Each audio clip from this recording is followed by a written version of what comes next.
Bonjour, nous sommes aujourd'hui au Forum des métiers en uniforme et aujourd'hui nous accueillons les sapeurs-pompiers de Martinique. Donc monsieur va se présenter. Oui, donc je suis le lieutenant en classe Rivière Jean-Guy, je suis le chef de centre du CIS Robert. D'accord. Voilà. Est-ce que vous pouvez présenter en fait les sapeurs-pompiers? Quelles sont vos fonctions globalement?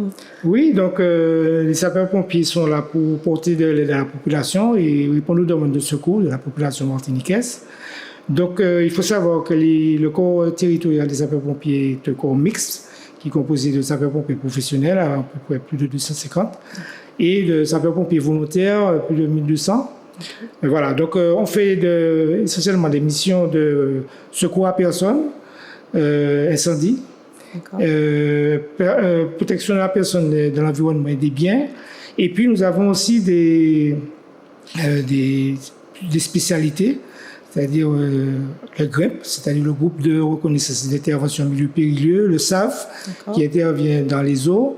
Et puis on a aussi le sauvetage des paiements, des spécialités risques radiologiques, chimiques. D'accord. Voilà, et puis au niveau des interventions, on intervient aussi pour les risques technologiques. Voilà. D'accord. Alors, je vois que c'est très varié. Très varié, oui. Est-ce que vous avez des besoins en recrutement au niveau des sapeurs-pompiers? Est-ce que vous avez des besoins dans ce sens? Alors oui, c'est-à-dire que l'année dernière, au mois de juillet à septembre, donc nous avons recruté une vingtaine de sapeurs-pompiers professionnels non officiers.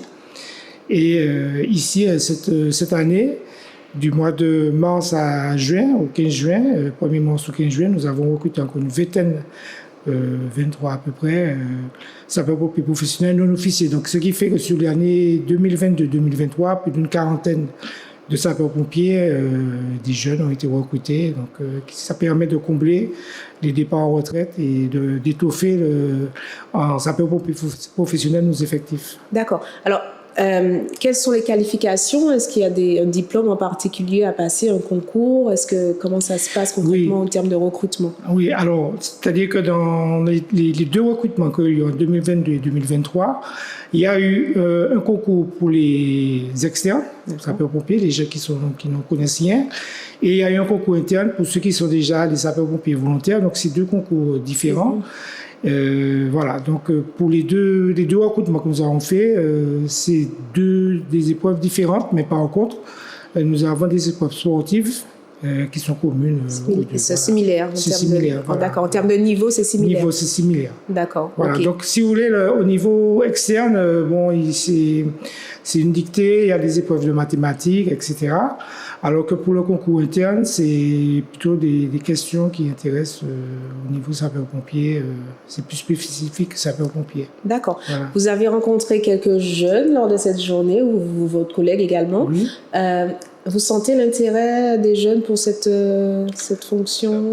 Oui, c'est-à-dire que c'est pas la première fois qu'on fait des forums. D'accord. Une fois, j'avais été au collège du Lamentin. Okay. Oui, ils sont intéressés. C'est-à-dire que ils prennent nous avons aussi des sections de jeunes sapeurs-pompiers.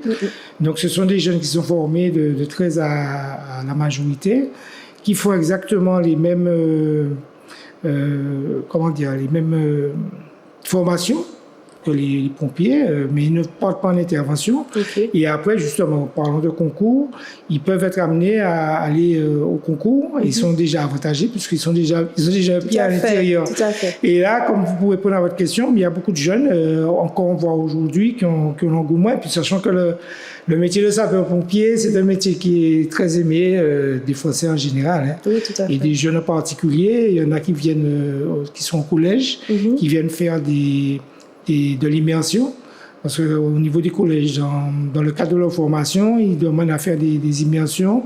Donc, il faut 1 semaine à 2 semaines en fonction du niveau d'études chez nous. Alors, ils font le tour des casernes, on leur montre un petit peu l'état-major, notre cité à CODIS, centre de traitement de l'alerte. Et ils voient un petit peu l'activité journalière que les sapeurs-pompiers remplissent, voilà. Et ils ne sont pas effrayés par les risques du métier? Ben non, je pense que Je pense qu'ils le savent, mais c'est pas la première préoccupation, c'est pas ça. Voilà. Ok, c'est vraiment pouvoir secourir. Voir un petit peu comment ça se passe, et puis prendre le bain, quoi, savoir comment ça se passe. Oui. D'accord, ok. Ben, merci pour toutes ces informations. Voilà, je vous en prie. Et puis à très bientôt. Merci. Merci à vous.